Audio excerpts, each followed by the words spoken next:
están? Bienvenidos a una nueva entrega de Fútbol Infinito que hacemos aquí en Miami Talent Studios junto a Jaime Macías. ¿Cómo estás, Jaime? Bien, muy bien. Estamos viviendo un cambio de guardia porque se han ido los protagonistas de las últimas finales. Puede ser. Recordarás que hace un par de semanas hacíamos una reflexión acerca de este proyecto de la Superliga Europea, lo que significaría para de repente matar ciertas historias que el fútbol propone, e incluso equipos históricos, como es el caso del Ajax, como es el caso del Benfica, o los equipos portugueses, el Porto, o los otros equipos holandeses, el PSV, el Feyenoord, en fin, que han sido artífices muy importantes en la creación de la identidad del fútbol moderno.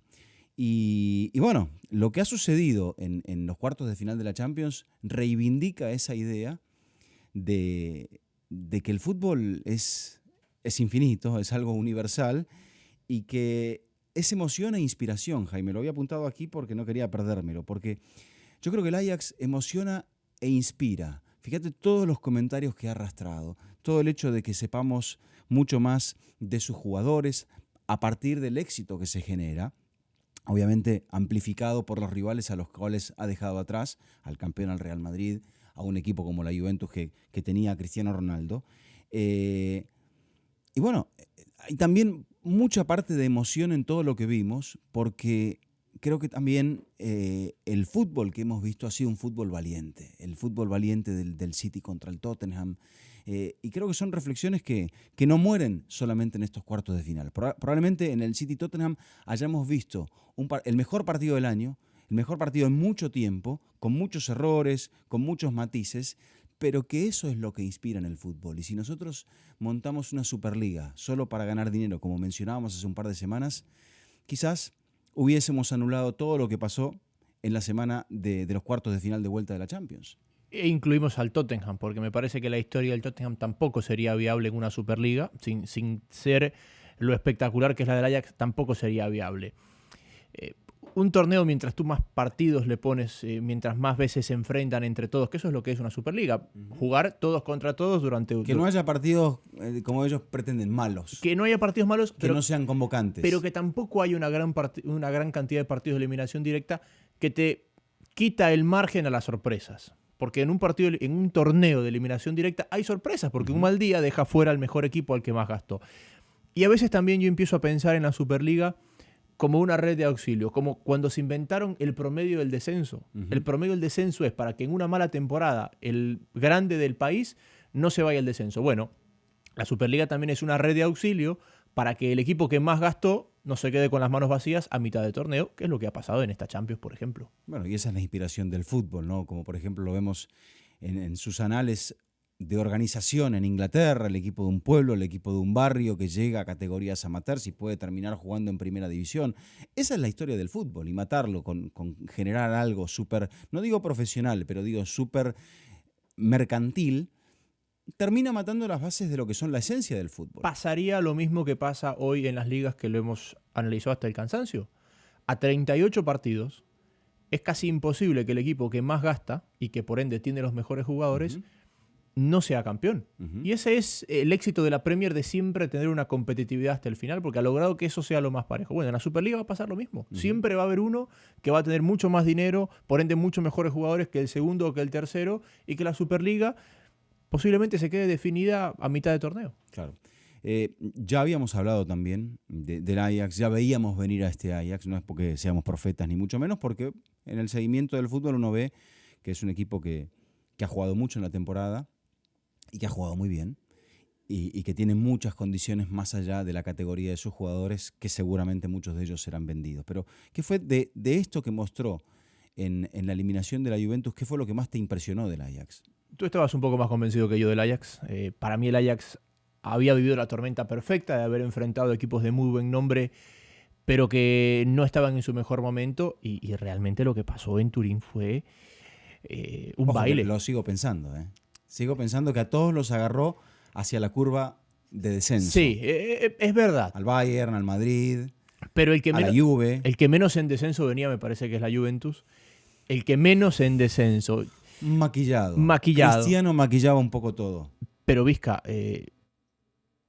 el partido fue perfecto. Es decir, el partido del Ajax fue perfecto, digo, en el trámite de juego. Porque inclusive cuando Cristiano se inventa un gol, el Ajax era mejor que la Juventus cuando llega el gol de Cristiano y Cristiano se inventa un gol, el Ajax no se viene abajo, sigue como venía y trabaja el partido.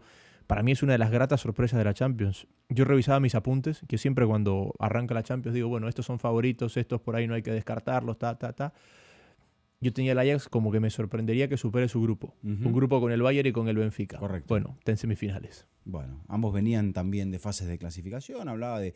Quizá el Ajax lo terminó utilizando como un elemento para potenciarse, como un elemento para autoconvencerse. Y lo decía, creo que era Onana, dice, nosotros ya mostramos algo cuando llegamos a la final de la Europa League.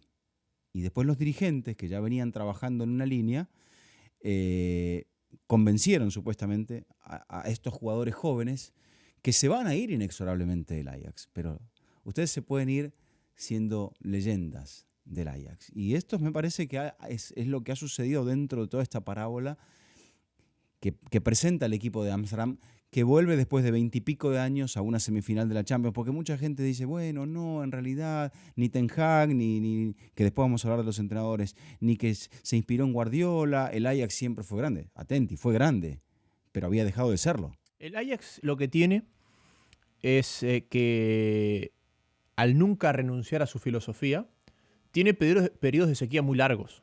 ¿Por qué? Porque tiene que reinventarse, porque tiene que regenerar.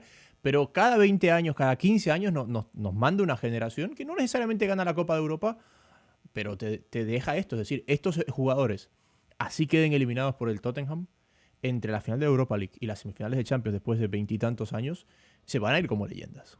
Sí. Y bueno, y el Tottenham, con remiendos, con problemas, pero también ahí está. Y está el Tottenham y no está el City. Está el Tottenham y no está el Manchester United. Son equipos mucho más poderosos a nivel económico. No está, bueno, están en la Europa League el Chelsea y el Arsenal, pero allí está, junto con el Liverpool, el, para muchos, modesto Tottenham con una temporada con 0 en refuerzos y todo en el estadio. Finalmente el estadio está. Va a terminar albergando un partido histórico, el de la semifinal de la Champions. Pero volvemos a lo mismo. ¿Qué fue lo que te sorprendió del Tottenham? La simpleza. Yo, tanto en la ida como en la vuelta, y la simpleza va de la mano de su entrenador, va de la mano de Pochettino. Tomó la decisión más simple y más lógica a todas las adversidades que fue teniendo en el camino el Tottenham. Y eso termina rompiendo un equipo que en el papel es superior, con un entrenador que en teoría es superior, pero que tiene una serie de complejidades que por momentos esas complejidades lo atan. Y eso fue lo que me parece que termina sacando adelante. Y es algo característico de este tipo de torneos, donde muchas veces lo más simple es lo que termina solucionándote los problemas. No sé cómo lo viste tú. Yo no lo veo como algo, o sea, me parece que toma... a ver, se puede diseccionar toda la eliminatoria. Creo que Guardiola renuncia un poco a sus principios en el partido de la ida, a tratar de jugarlo con cuidado, a tratar de conectar, de hacer que Gundogan y Fernandinho estén juntos en el mediocampo, que es un mediocampo defensivo para los cánones de Guardiola, y allí quizá haya renunciado un poco a tratar de hacer goles en el partido. Es cierto, tiene el accidente de que Agüero falló un penal, puede pasar en el fútbol, pero se va sin hacerle goles al Tottenham en White Hart Lane. Entonces después queda muy condicionado para el partido de la vuelta, donde con ese inicio de 4 goles en 11 minutos, encima de todo tiene otro problema después Pochettino, se le lesiona un mediocentro, pero coloca un delantero. Meta Llorente, sí. Pero es que esas son las simplezas, es decir, se te lesiona Kane y Lucas Moura entró como si hubiera arrancado el partido. Llorente, que casi nunca juega, se te lesiona un mediocampista, se te lesiona Sissoko y entra Llorente como si ha sido el 9 de toda la vida del Tottenham. Y eso me parece que marca la eliminatoria. Yo en esa disección que tú marcabas, el penal atajado es el punto de partida. Después la poca reacción del City. Para mí los primeros 20 minutos de la vuelta son inanalizables, porque es un intercambio de golpes con una efectividad tremenda. Pero a ver si coincides conmigo, hay 2 puntos después de ese 3-2, donde el partido finalmente hubo muchos goles, pero estaba en la misma distancia numérica. 1, Lloris mantiene vivo al Tottenham una vez más ante el mejor momento del City. Y dos, lo que desmejoró el equipo con la entrada de Fernandinho, que para mí era un cambio lógico. Para mí es el cambio correcto. Pero es el cambio después de ponerte 4-2. Claro. Para cuidar el... Para mí es el cambio correcto. Yo nunca esperé que el equipo tenga ese impacto negativo ante un cambio tan lógico. Uh-huh. No sé cómo bueno, quizá lo viste ahí. El inconsciente lo termina traicionando a Guardiola. Pero hablemos algo de los entrenadores y después vamos a volver a lo que es, a lo que puede llegar a ser, porque todavía no está terminada la temporada para Guardiola. Pero haciendo esta salvedad, Jaime, no está Mourinho ya en la Champions. No. No está Guardiola. No. No está Ancelotti. Uh-huh. Son, me parece, los entrenadores desde comienzos de siglo más exitosos en el fútbol de Europa. Vamos a sumar 2 nombres. A ver, Simeone. No está Simeone, Ni que Simeone. ganó 2 Europa League Uh-huh. y jugó 2 finales de Champions. Y no está Allegri, que es el otro nombre común ahí, que jugó 2 finales de Champions con la Juventus. A Zidane no lo ponemos. No, porque no estuvo. Es decir, Zidane estaba en la campaña. Exactamente. Zidane No se quedó en el camino. No participó. Pero a partir de ahí, entonces, tenemos 4 entrenadores. Solo uno de ellos ha llegado a estas alturas anteriormente, que es Jürgen Klopp, que tiene semifinal y final perdida. Bueno, semifinal no, finales perdidas. Uh-huh. Y también se habló de esto, de la influencia de estos entrenadores de la época. Como en la Francia de Deschamps se dice, este equipo tenía algo del cholismo. Uh-huh. Me imagino que también Valverde tiene un poco de Luis Enrique y un poco de Guardiola. Klopp tiene mucho de Klopp y algo de todo lo que fue recogiendo en el camino. Ten Hag tiene mucho de Guardiola. Pochettino tiene mucho de Bielsa. O sea, ¿dónde están las raíces de estos entrenadores? Y vamos a intentar diseccionarlo, porque es muy interesante cuando uno ve el pasado de estos entrenadores y cómo han llegado acá. Porque Valverde estuvo en el Barcelona de Cruyff. Como jugador. Como jugador. No jugó mucho, pero estuvo. Pero estuvo. Y eso fue, me parece, lo que inclinó a los dirigentes en su momento para contratarlo. Dijeron, es un hombre de la casa. Pero a mí no era tanto de la casa, pero había pasado por la casa. Había pasado por ahí. A mí Valverde se me inclina mucho más a la escuela vasca. Que estuvo también en la parte moderna influenciada por Bielsa. Que le agregó el pressing, claro, que le agregó la intensidad. Pero es ese tipo de entrenador, el característico entrenador de equipo vasco. Donde cuando hay que poner pierna fuerte, hay que poner pierna fuerte, cuando hay que poner carácter. Donde hay que replegar y corregir, cosa que el Barça no hacía, él replega y corrige, mete 4 en el medio. Totalmente. Y esta versión del Barça donde dice, bueno, tenemos al mejor del mundo, los otros 10 tenemos que proteger para que él pueda definir. A mí me parece muy del Athletic Club ese tipo de decisiones y de planteamientos. Sí, es evidente que Valverde, como Guardiola, pero con otros estilos, me parece que es la versión 1.0 es la de Guardiola.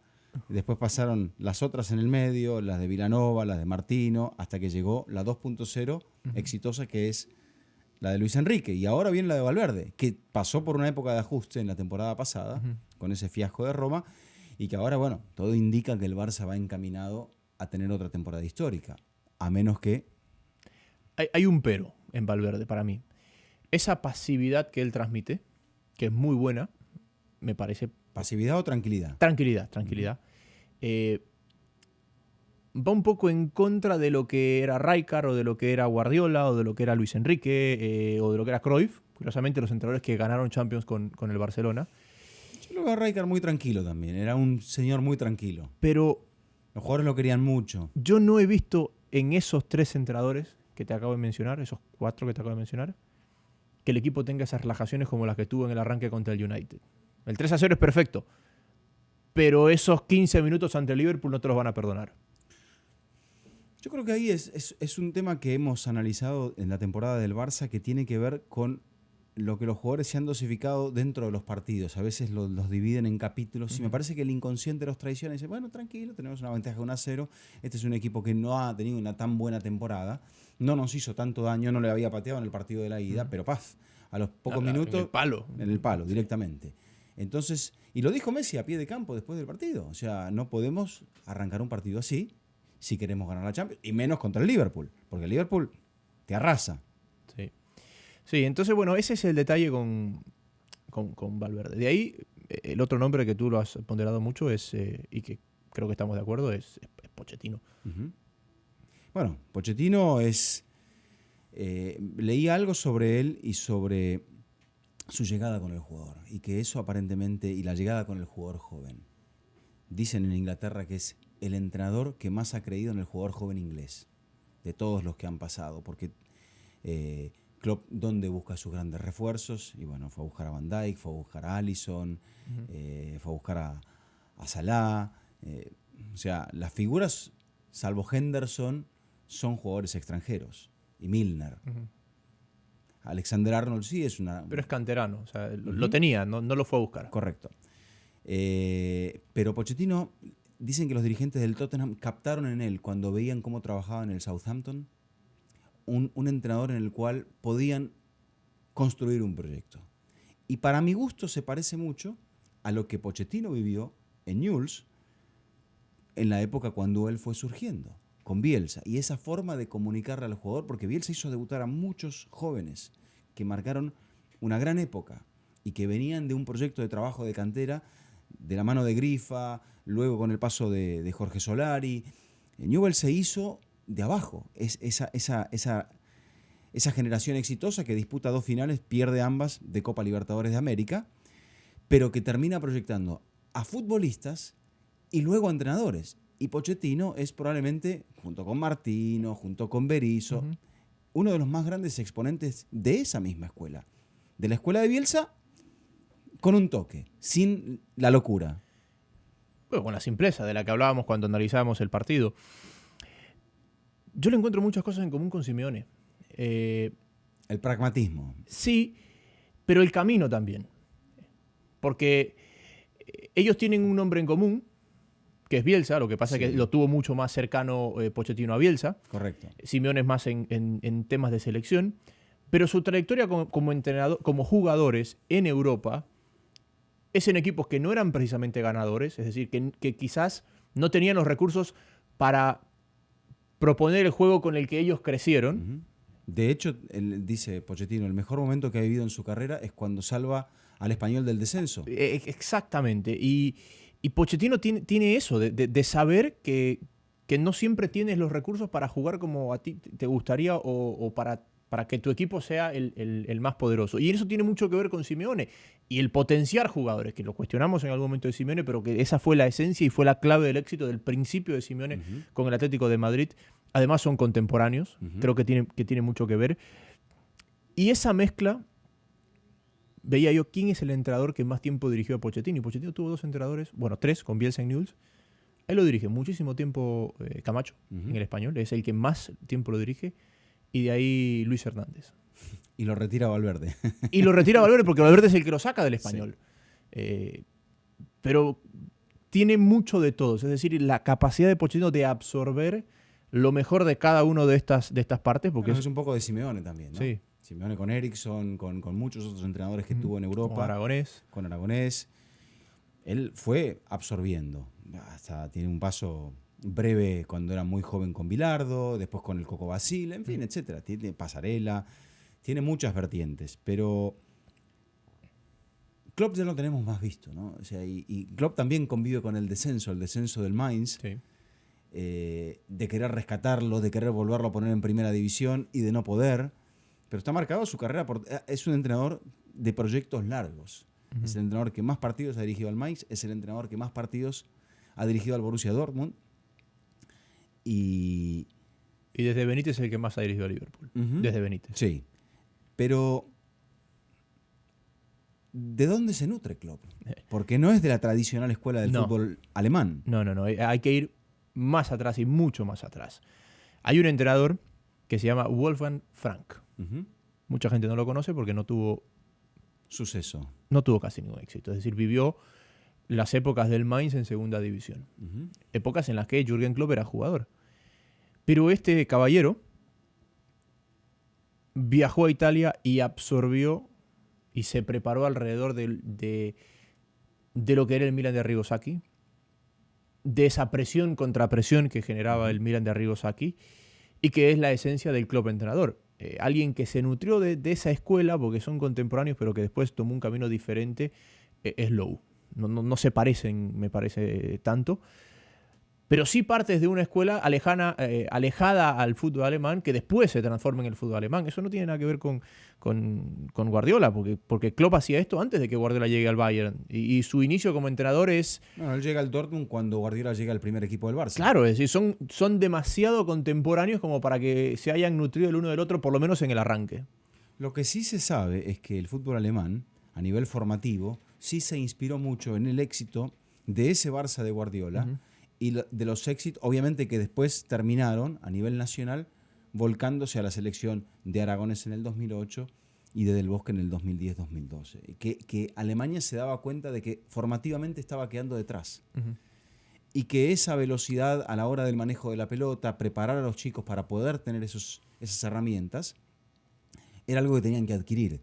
De lo cual sí, obviamente, luego se termina nutriendo Jürgen Klopp, porque termina utilizando futbolistas que querían jugar de ese modo, con el estilo de Klopp, con la presión alta, con el ritmo muy elevado, pero con esa, digamos, cuestión técnica incorporada. Sí, al final, cuando las trayectorias avanzan, creo que ya se empiezan a nutrir y encontrar puntos en común entre todos. Tanto así que Simeone ha encontrado puntos en común con Guardiola y viceversa. Pero el origen me parece que es esencial, porque yo siempre he pensado que el estudiar para ser entrenador lo que te enseña es las herramientas para poner en práctica lo que tú quieres de tu equipo. No te enseña cómo debe jugar el equipo. O a ganar. O a ganar. Lo que te enseña es... ¿Qué es lo que decía Guardiola en la previa del partido? Dice, yo he venido aquí, no me han pedido un título específico. He venido aquí a tratar de jugar a lo que estamos jugando. Sí. Que eso... Y eso después te lleva a los títulos. O no. Si sale bien. Si sale bien o no. Y que esa es la diferencia, porque es muy fácil el discurso de hay que cambiarle, el entrenador tiene que cambiar. El entrenador no va a cambiar nunca en su vida, porque el entrenador dirige o plantea a su equipo como él siente el fútbol, porque está convencido de que ese es el camino para ir a ganar. Puede mejorar un poquito aquí, puede mejorar un poquito acá, puede nutrirse del señor de al frente, pero no va a cambiar. Nunca va a cambiar. No, lo único que lo puede cambiar es las circunstancias de un partido, que eso es lo bonito que tiene el fútbol. Pochettino dice, ¿y cómo hago ahora? Y bueno, hago bajar a Dele Alli y pongo un delantero. Y a ver cómo me va con eso. Que es un poco la diferencia. Es decir, bueno, muchos otros entrenadores han adoptado esa postura. Es decir, bueno, cuando tengo que proteger un resultado, voy a colocar un jugador defensivo en lugar de colocar un jugador ofensivo. Y por último nos queda el más desconocido de todos, Erik ten Hag, que dicen que en un momento él se planteó hacer un posgrado y se fue a Bayern a intentar hacerlo. De dirigir en primera en Holanda, fue a dirigir en Bundesliga regional con el Bayern 2. Época de los dos señores que acabamos de hablar. Época de Guardiola en el Bayern, época de Klopp en el Dortmund. ¿A quién se parece más? A mí se me parece más a Klopp que a Guardiola. Me parece que este Ajax, no sé si por la vitalidad de la edad de los jugadores, pero me parece que es un equipo que juega más a ritmo de Liverpool que a ritmo del City. Yo creo que en lo que yo lo veo parecido a Guardiola es en ciertas referencias. No juega con 9, él juega con Lewandowski como 9 y es un 9 muy potente. Entonces él tira al falso 9 y con eso condiciona mucho el carácter del juego ofensivo, que pretende llegar tocando. No va a meter un centro a la olla, un centro a Lewandowski que puede llegar a ser, o que fue en muchas oportunidades un gran recurso. Entonces, para mí esa es la única, digamos, diferencia, porque los caminos van llevando al mismo punto. Me parece que los vasos aquí se van comunicando y hay muchas similitudes entre Guardiola y Klopp y entre todos estos entrenadores. Y seguramente Ten Hag habrá visto el pressing que hacía Klopp y le gustó. Pero me parece que él, a la hora del toque, él dijo, yo quiero llegar tocando, no quiero no tirar pelotazos. Hay una jugada en el partido contra la Juve que salen desde el fondo. Desde Onana. Con lujos. Parecía que les cambiaban las camisetas, eran Xavi, Iniesta, Busquets, Messi, y eran los chicos del Ajax. Ahora, te pregunto, porque tratando de hacer memoria no llego a tenerla del todo clara. en qué punto, o hay un punto de comparación entre estos tres nombres que hemos tocado. Pochettino saquémoslo porque es diferente. Y el Dream Team de Cruyff. ¿Qué coincidencias hay? Sí. Yo creo que aquel equipo era una especie de Milan de Arrigo Sacchi sin tanto juego físico, con más calidad. Que fue lo que luego Guardiola intentó incorporar a su equipo, que no se basara en el aspecto físico, sino en la protección de la pelota, en el juego del toque y en la calidad individual de sus intérpretes, que no tenía intérpretes malos el Milan, no me creas esto. Pero bueno, tenía contundencia y de repente el otro era un juego más como una orquesta, ¿no? Era algo de armonía pura. Venimos de unos años donde la Champions se especuló mucho para llegar a las finales. Y nos encontramos con 4 equipos que creo que no pensamos que ninguno va a especular o al menos frontalmente especular en las semifinales. No hay mucho que especular. Creo que sí se puede jugar un poco de ajedrez y de estrategia, se va a hacer seguramente. Pero bueno, ya vamos a hablar de eso. Sí. No te precipites. No, lo que pasa es que me caí en cuenta justo ahora porque decía, bueno, estamos analizando todo esto de acá. Tendremos tiempo. Ya para ir cerrando y no extenderle el podcast demasiado a la gente, queda flotando allí el tema de este fracaso de Guardiola en la Champions, Jaime. ¿Es fracaso? ¿No es fracaso? Están los detractores más que nada ahí a la vuelta de la esquina para pegarle a Guardiola porque Guardiola ha osado con hacer algo que nadie lo había hecho y le ha mojado la oreja al gigante. El éxito genera envidia. Y Guardiola es un tipo exitoso, por donde se lo vea. Y además es un tipo frontal, que habla de política, que habla de los rivales y que habla del fútbol que practican los rivales. Entonces, bueno, además de la envidia que genera el éxito, se ha ganado más enemigos por esos lados. Esa frase tan contradictoria, a mí no me trajeron para ganar la Champions, a mí me trajeron para jugar así. Es muy de Cruyff eso. Es muy de Cruyff, pero si eso es real, es decir, si los jefes pagaron 1.000 millones para eso, el tipo no ha fracasado. Porque el equipo juega como él quiere que juegue. Porque hizo los goles que tenía que hacer. ¿En qué punto se plantea un paralelismo con el Paris Saint-Germain, por ejemplo, o con el Chelsea pre-Roberto Di Matteo? En la esencia y en la identidad de que son 2 clubes históricamente pequeños, sin historia, que en base a presupuesto de la noche a la mañana se los ha querido meterse a competir con los equipos con mayor historia y jerarquía en Europa y que no lo lograron. Creo que el City ha tomado mejores decisiones en cuanto a jugadores y entrenador y creo que el City está un paso adelante del PSG, pero en general está en el mismo. Igual cuando termine la liga también volveremos a hablar del City y de cómo cierra la... No sé si coincidas con eso. ¿Con qué? Con el paralelismo que existe. Yo veo diferencias, porque las veo en el estilo. Creo que Abramovich quería ganar y lo contrató a Mourinho, como hizo Florentino Pérez después del Inter. City y PSG. Creo que Abramovich lo hizo muy bien. Bueno, igual el Chelsea es el exitoso de este modelo de nuevo rico. Me parece que, bueno, con Guardiola es el tercer capítulo de la saga. Mancini, Pellegrini, y Mancini venía de algo exitoso con el Inter, Pellegrini venía de algo modesto con el Villarreal y con el Málaga, y quizá querían algo así, como que inspirara y le llegara algo más al jugador, no un técnico con un perfil tan alto, y después van a un técnico ganador en Europa con un perfil alto porque querían llegar a eso, me imagino. No sé si los dirigentes hoy por hoy explican la idea y qué es lo que están esperando, como si esto fuera la curva de una empresa. A ver si es que la continuidad le da, pero entonces tú no encuentras un paralelismo entre el fracaso del City y el fracaso del PSG. Bueno, que le fue mal y que invirtieron mucho. Ese es para mí el único paralelismo, porque creo que el París ha buscado entrenadores que no tuvieran mucho que ver el uno con el otro. Laurent Blanc, Tuchel, Emery. No me parece como que hubo allí Chelsea sí tuvo una especie de línea de coherencia. Bueno, buscó a Scolari, lo buscó a Ancelotti, pero entrenador, digamos, como que no eran revolucionarios tácticos. Eran ganadores. Sí. Pues que ese es un tema que lo vamos a hablar más adelante u otro día. Hay entrenadores que ganan ligas y hay entrenadores que ganan copas. Y eso no es una opinión, la estadística va al pie de la letra con los logros que han tenido. O sea, más ligas que Mancini en los últimos años, muy pocos. En Italia, Inglaterra, Rusia, pero no ganó ni la Copa del Barrio. No, su Inter fracasaba. Bueno, ya estamos en el tiempo, Jaime. Nos quedó hablar de Cristiano, quedará para la próxima, cuando tengamos la oportunidad de analizar un poco lo que ha sido la temporada de la Juve, que se queda con un título, siempre busca los 3, sí. Sabe a fracaso. Estos super equipos campeones por millas de diferencia, las ligas son un alivio, no un logro.